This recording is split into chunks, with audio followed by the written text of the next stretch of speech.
Arazoa hau da, 500 gramoko pisua duen objektu bat, 5 zentimetroko altuera jaso behar dugu eta 15 zentimetro desplazatu.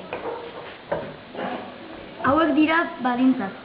Ez dago zuzenean objektua hartzerik. Eraikuntza batez baliatu behar dugu objektua jasotzeko. Edozein material erabili genezake, baina gutxienez 3 desberdin.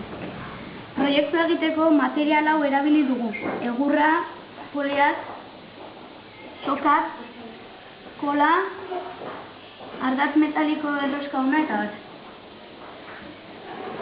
Pole hauen bidez, indarraren norabidea aldatzen dugu. Eta tornuaren bidez, biraderari eraginda, soka jasotzen da eta pisua altxatzen dugu. Beste bi polea hauen bidez,